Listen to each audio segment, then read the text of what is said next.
Good morning, everyone. I Piyush Lamba welcome you all on my new channel defence journey. आज जिस topic पे अपन बात करने जा रहे हैं वो है general science and how and why general science is an important subject in defence exams और कैसे ये एक अहम भूमिका निभाते हैं हमारे एग्ज़ाम्स के अंदर। हम इस चीज़ पे बात करने जा रहे हैं।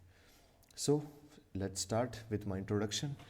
Yes, I am a defence aspirant. पिछले 5 साल से मैं इन्हीं एग्ज़ाम्स की तैयारी कर रहा हूँ and I cleared all the defence exams like CDS, NDA, CAPF। Of course it's not a defence but yes, ये बेसिकली सेम रोल में आता है हमारे इसमें। End of course FCAT। Next come less, I was part of NCC, especially for Air NCC, and I've been part of Republic Day Camp, जो 26 जनवरी वाला जो दिल्ली में होता है अपने guard of honour. I was there in guard of honour and yes, I have been part of youth exchange programme Russia where I met many dignitaries, higher officials and बड़े बड़े defence जितने भी एक्सपर्ट्स होते हैं उनसे मिलना, general से मिलना हमारे, और उनके वहाँ से उनके बारे में जानना, एक डिफेंस लाइफ को जाना, वहाँ से मेरे को एक इंटरेस्ट आया एंड मैंने अपनी चीज़ में परस्यू की। Yes, I cleared a NET JRF and I am currently being a research student in South Asia. So, let's start with science. आखिर ये साइंस भला है क्या? और इस चीज़ का नाइटमेयर जो चीज़ सच में समझ सकता है ना, वो like great respect to economic students, क्योंकि मेरे कई फ्रेंड्स हैं इकोनॉमिक्स बैकग्राउंड से एंड वो ये चीज़ फील कर सकते हैं, उन्हें देखा है। एक आर्ट स्टूडेंट से कभी पूछना कि साइंस की क्या अहम भूमिका होती है, क्या नाइटमेयर होता है साइंस, वो जस्ट लाइक कि पेपर खोला एंड साइंस साइंस नहीं करना, साइंस नहीं हो पाएगा हमसे। साइंस क्वेश्चंस को एक बारी में इधर उधर करना and they just lose 40% of their marks like this. Specially economic student, उनके लिए तो पॉलिटी भी बहुत दूर की चीज़ है, उनके लिए तो ज्योग्राफी भी बहुत दूर की चीज़ है, उनके लिए तो हमारा मैथ्स भी बहुत दूर की चीज़ है, अगर वो मैथ्स में इंटरेस्टेड नहीं है तो of course. And then of course science is the nightmare, इसीलिए तो साइंस नहीं ली उनने। पर फिर हम देखते हैं कि यार साइंस आ रही है, हमें पढ़ना पड़ेगा, तो इस नाइटमेयर को कैसे हैंडल करा जाए, उस चीज़ में मैं आपकी हेल्प करूँगा। क्या वो सोर्सेस होने वाले हैं, क्या वो अपने पाथ होने वाला है जिसको हम फॉलो करके हम कैसे इस चीज़ को क्लियर करें, इस चीज़ में मैं आपकी हेल्प करूँगा। तो कि साइंस सुनते सबसे पहले एक डिफेंस एक्सपीरियंट के क्वेश्चन आता है, why science is so important, so important, very important I will say. क्यों होती है? तो let's start a journey. So मैं आपको एक चीज़ बताऊँ कि I was part of NCC where I been to YP Russia. And जब मैं रशिया गया तो वहाँ पे हमें एक ऑफिसर मिले and officer was from artillery regiment. Artillery regiment के जो ऑफिसर थे वो हम साथ में शाम को बैठा करते थे एंड बातें करता करते, तो वो हमें बताते थे कि साइंस कितनी अहम भूमिका निभाती है। हम पूछते थे कि यार साइंस बैकग्राउंड है, वो बोलते थे कि यार साइंस वालों को बहुत फ़ायदा होगा, और वो क्यों होता है वो चीज़ हमें बताई। उन्हें ये चीज़ बताई कि कोई भी फील्ड ले लो आप ऑफ डिफेंस, साइंस बहुत रोल प्ले करती है उनकी लाइफ में, उन्हें पढ़नी पड़ती है साइंस। अगर आप एयरफोर्स देखो, आप किसी भी पायलट से पूछना, उन्हें साइंस बहुत ज़्यादा पढ़नी पड़ती है, फिज़िक्स पढ़नी पड़ती है। इसीलिए तो जब एयरफोर्स की एंट्रीज आती है तो वहाँ पे साइंस 11th-12th में एज एन फॉर पायलट वो मैंडेटरी रखते हैं, क्योंकि एरोडायनामिक स्टडी करना, फिज़िक्स के लॉ स्टडी करना, न्यूटन के लॉ स्टडी करना एक प्लेन फ्लाइंग में उनको एज देता है, उन्हें वो चीज़ समझने में महसूस करता है क्या चीज़ इंपॉर्टेंट है। अगर आप नेवी में आते हो तो I think there is no introduction, उनकी फर्स्ट रिक्वायरमेंट ही बीटेक स्टूडेंट्स होती है, एक साइंस बैकग्राउंड होता है, उनको बीटेक पढ़ाई जाती है एनडीए टाइम में भी, तो उनसे समझ में आता है कि साइंस उनकी लाइफ बहुत ज़्यादा है, क्योंकि सबमरीन कैसे वर्क करती है, किस डायनामिक पे वर्क करती है, किस प्रिंसिपल्स पे वर्क करती है, शिप्स कैसे चलती है, क्या रोल होता है हर साइंस का, वो हम समझेंगे। अब आप बोलोगे यार आर्मी में तो कहाँ है ये चीज़ें, अरे भाई आर्मी में बहुत ज़्यादा है ये। आर्मी में वेपन देखो, वेपन कैसे चलता है, कौन सा नियम लगता है कि अब रिकॉयल आता है उसका, वो देखो। तो ये सब चीज़ें होती है। और बात आती है एक ऑफिसर की, तो ऑफिसर की सबसे इंपॉर्टेंट स्किल होती है उसकी OLQs में, ऑफ कोर्स एक होती है अवेयरनेस, प्रिपेयर्डनेस।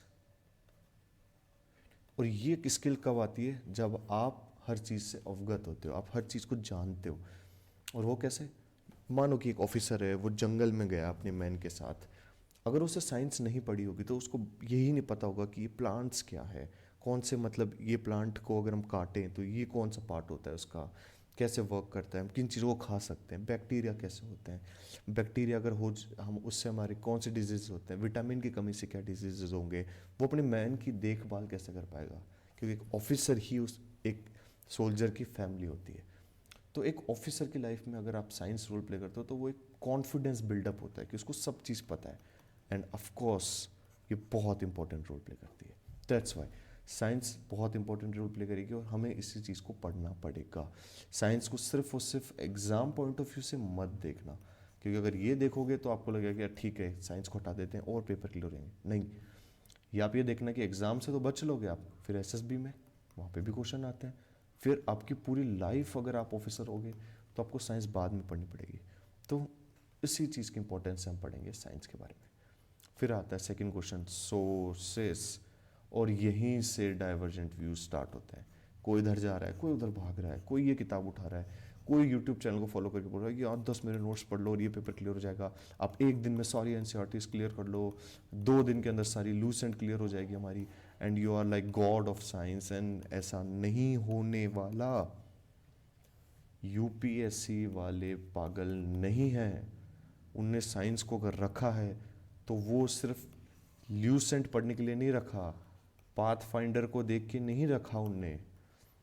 अगर साइंस पढ़नी है, उसका जो सबसे इंपॉर्टेंट सोर्स है जिससे UPSC फॉलो करती है वो है आपकी NCERT। एंड स्पेशली इसमें जो क्लासेस आने वाली है वो 8th 9th and 10th, not 11th, not 12th। हमें ये चीज़ें नहीं पढ़ेंगे। अब आप बोलोगे यार 11th 12th से क्वेश्चन देखे हमने आए हुए, ऑफ कोर्स आते हैं, पर मैं बोलूँगा सिर्फ 4 to 5% ही क्वेश्चन आते हैं। मेजर पोर्शन ऑफ क्वेश्चन इससे आएंगे आपके। और आप बोलोगे यार इससे आएंगे तो हमने तो 8 9 10th पढ़ी है, साइंस के कोई क्वेश्चन नहीं होते। वो इसलिए नहीं होते क्योंकि आपने साइंस पढ़ी है, उसको स्टडी नहीं करा कभी ढंग से, उस पर रिसर्च नहीं करी आपने कभी ढंग से। It is a great great book. NCERT अगर आप ढंग से पढ़ोगे आपको उससे प्यार हो जाएगा, और जिससे प्यार होता है वो कभी छोड़ता नहीं है, उसको बहुत हेल्प मिलेगी आगे आपके एग्ज़ाम्स में। और वो कैसे, भाई कैसे पढ़ेंगे हम, इतना प्यार हमें कैसे आएगा? वो आपको इसलिए वो आएगा क्योंकि मैं आपको स्टडी करना बताऊंगा, एक रिसर्च करना बताऊंगा। एज अ रिसर्च स्टूडेंट मैं भी आपको उस जर्नी पर ले जाऊंगा कि कैसे रिसर्च करेंगे। और हाँ, ऐसा कुछ सालों की रिसर्च नहीं होने वाली, आप कुछ दिनों में वो चीज़ सीख जाएंगे। मैं आपको टूल्स बताऊंगा, वो वेज बताऊंगा जिससे आप समझ पाओगे कि कैसे एक टेबल को देख के उससे क्वेश्चन हमें एक्सट्रैक्ट करने हैं। एक डाटा दिया हुआ है उसको देख के क्वेश्चन कैसे क्वेश्चन एक्सट्रैक्ट करेंगे हम, कैसे एक फ़ोटो दी हुई है उसके नीचे जो चीज़ें लिखी हुई है उससे हम ऊपर वाले को नीचे और एनालाइज करके हम स्टेटमेंट्स फॉर्म करेंगे। ये जो चीज़ें हैं ये आपको मैं सिखाऊंगा, एंड ट्रस्ट मी आप बहुत कॉन्फिडेंट फील करोगे इस कोर्स के बाद। फिर आता है हमारा class 8th। Of course class 8th हर बड़ा बोलेगा कि यार क्लास 8 तो कुछ ही नहीं है यार, इससे कभी कुछ ही नहीं आता, 9th 10th काफ़ी है काफ़ी है थी। नहीं, क्लास 8 की अपनी इंपॉर्टेंस है। क्लास 8 से आप मानो नहीं मानो कई NDA के क्वेश्चंस आते हैं, CDS के क्वेश्चंस आते हैं, CAPF के भी क्वेश्चंस देखने हैं। अरे आप क्या मानते हो, आप IAS तक के क्वेश्चंस देखे गए इस चीज़ के अंदर। इसमें बायोस्फीयर रिजर्व के बारे में डिफरेंस दे रखा है, पंचमढ़ी के बारे में 4-5 लाइनें लिखी, उसमें से IAS क्वेश्चन आ गया। किसी ने इतना स्टडी भी नहीं किया होगा कि छोटे से 8th क्लास की इतनी सी लाइन के अंदर से IAS का 2 क्वेश्चन निकल जाएंगे। Tiger reserve, wild life sanctuary, इनसे कुछ क्वेश्चंस देखे गए हैं। कैंडल पे क्वेश्चन देखे गए हैं कि कैंडल की लॉ है, इसके बीच में ये है, ये लाइट ब्लू लाइट होती है, ये येलो लाइट होती है, कौन सी ज़्यादा गर्म है। स्टेटमेंट में क्वेश्चन आ गया, गलत निकालना है अपन निकाल नहीं पा रहे। क्वेश्चन स्टूडेंट देख रहे हैं 10th क्लास के अंदर लाइट में हो गए क्वेश्चन, नहीं है, ये क्लास 8th के अंदर है। इसलिए कोई भी NCERT की बुक है वो बहुत अहम रोल प्ले करती है, उसको ईजिली हम नहीं जाने देंगे, हम बहुत डीप स्टडी करके निकलेंगे। Same applies to class 9th and class 10th। फिर अब जो क्वेश्चंस आएंगे अपने आएंगे कि व्हाट्स कमिंग नेक्स्ट। चलो ठीक है, आपने बता दिया कि हम पढ़ेंगे कि साइंस की इंपॉर्टेंस क्या है ये चीज़ें। मैंने आपको प्रॉमिस भी किया है कि मैं आपको एक ऐसे पाथ, एक जर्नी पे लेके जाऊंगा, एक ऐसी जर्नी जहाँ पे आपको कई नई चीज़ें सीखने को मिलेगी, और ऐसी जर्नी जहाँ पे आपको एक डिफरेंट एस्पेक्ट मिलेगा। एक टीचर के एस्पेक्ट से नहीं समझाने वाला मैं भाई, मैं एक एनसीसी स्टूडेंट्स के एस्पेक्ट से समझाऊंगा। मैं एक डिफेंस बडी के हिसाब से बताऊंगा आपको कि आपका भाईचारा है कि यार मेरा भाई है पीयूष, तो ये मुझे एज ए दोस्त की तरह समझाएगा। और आपको एक एज ए रिसर्च स्टूडेंट भी समझाऊंगा मैं। रिसर्च के मेरे अनुभव से मैं आपको बताऊंगा कैसे चीज़ रिसर्च की जाती है, कैसे क्वेश्चंस आए जाते हैं। CAPF के अंदर जो पेपर 2 होता है, वो कोई एरा गैरा चेक नहीं करता है, वो प्रोफेसर्स चेक करते हैं जो खुद एक रिसर्च कंडक्ट करते हैं। किस टाइप के वो आंसर्स एक्सपेक्ट करते हैं आपको, ये चीज़ भी आपको मैं सिखाऊंगा।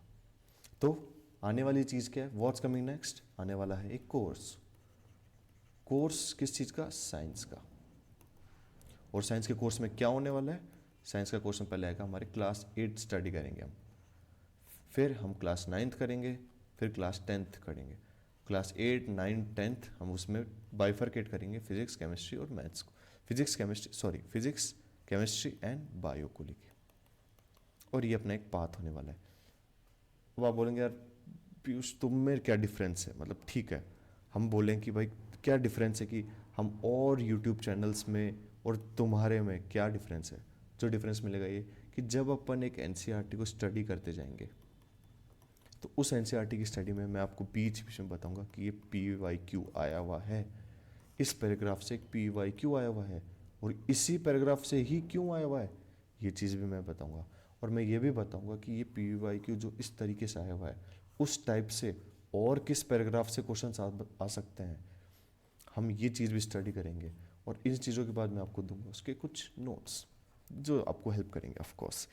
और उसके बाद हम कई बार क्वेश्चंस कुछ पूछेंगे, आप मेरे से डिफेंस की बातें कर सकते हो, क्योंकि क्या होता है ना कि हम एक ही बैकग्राउंड से अपन सब डिफेंस वाले जने हैं, तो उत्सुकता होती है कि चीज़ें जानने की, डिफेंस के बारे में कुछ जानने का।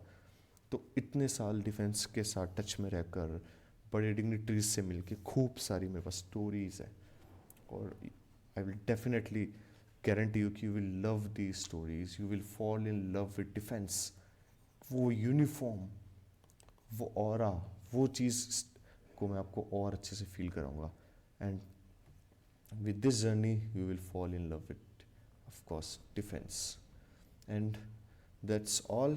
I thank you all, and my name is Piyush Lamba, and I will hope to see you on my next video on defense journey. Please subscribe. Thank you.